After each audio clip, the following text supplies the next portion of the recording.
This is This is Andy from Gizchina, and we have the Hero H2000 iPhone 5 knockoff to look at today. If we open up the box and take it out of its packet, okay, as you can see, it's a very convincing iPhone 5 clone. It has a 4-inch screen. The resolution isn't as good as the real iPhone 5s, obviously. This is only a $179 phone. So the resolution on this screen is 854 by 480. It does have a dual-core MT6577 CPU and only 512 megabytes of RAM. But anyway, it's still quite a nippy phone. It's quite fast. There's also 4 gigabytes of onboard storage, and there's room for a micro SD card, so you can add to that. And there's also a dual SIM support, so you can put 2 SIM cards in here. Alright, if we just turn the phone around and have a look at the sides, although it looks like it's made of metal or aluminium, it's actually plastic.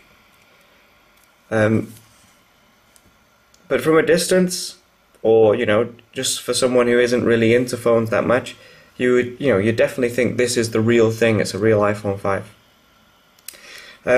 One thing that I did notice when I was playing around with it already, these volume buttons here, they just act like the normal volume buttons on an iPhone 4 or iPhone 5. However, this mute button, it's not a switch, it's actually a button.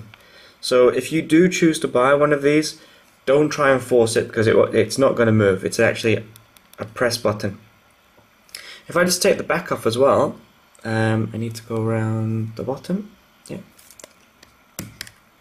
You can see that rather than just being a flat piece, the back case is actually the whole wraparound, including the edges and these buttons. The buttons are actually fastened to it.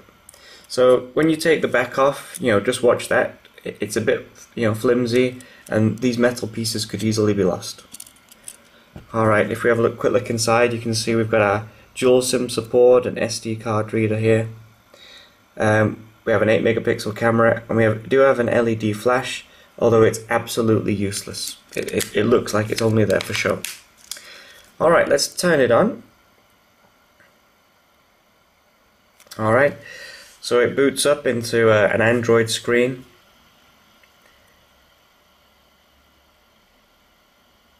Now, this iPhone 5 clone isn't running, a true iOS skinned Android version. It's a bit of a mixture between a normal Android system with a few iOS icons thrown in here and there. But it gets the job done. It works well. And although it only has 512 megabytes of RAM, it is quite a fast phone. Alright, so here we are. You can see that our icons, they do look like iOS icons. And your typical Android way of moving around, nothing special there. We've got a few apps already built into the phone. None of them, there's no real bloatware, there's no Chinese applications on here that you'd really want to get rid of. The viewing angles on the screen are quite good. Although in bright sunlight, it is difficult to see. Just boot Antutu up here. You can see I've already done a test. It scores 5326, which, considering, like I say, it has 512 megabytes of RAM, it is pretty good. You can see that, as there's no actual physical or capacitive buttons here, we're using on-screen buttons, just like you would on the Nexus 4 that's just been released. Yeah, overall, it's a pretty good little phone. Let's have a look at the camera on here.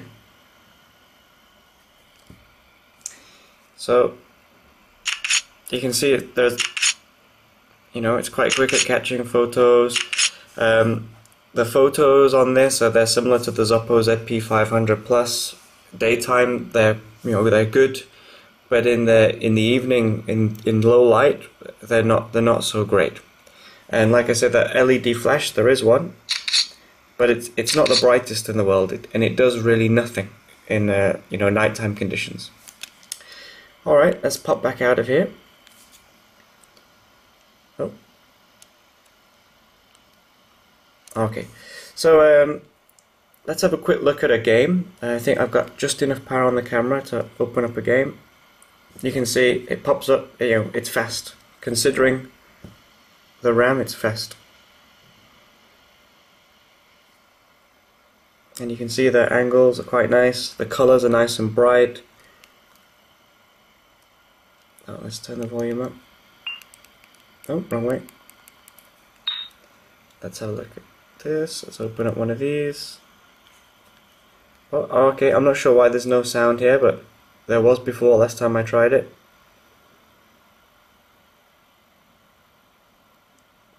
Alright.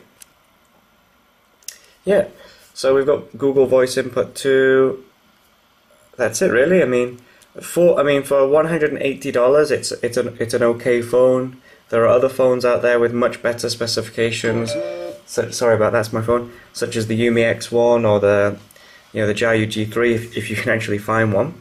Actually, that reminds me, let's have a look at the iPhone 5 compared to the old iPhone 4. You can see it's much longer. The thickness is about the same. The clone iPhone 5 is much lighter because it's all plastic. There's no glass or metal in here. If you just have a look at it compared to the Yumi X1, you can see it's a lot smaller and it's a lot thicker. But if you're looking for an iPhone 5 clone and you don't want to spend too much, this could be the one to go for. But if you're really looking for a phone, a good usable phone, and you're not really bothered about it looking like an iPhone, I would look somewhere else. I would go for something like the Zoppo ZP500, the ZP300, the Yumi X1 or something else. This really is just it's a novelty. It looks like an iPhone, it feels like an iPhone, but it's nowhere near as good as one, and it's nowhere near as good as a similar priced Android device. Alright, well that's it for now, and keep watching the YouTube channel because we've got plenty more videos coming your way. Okay, thanks for your time. Bye bye.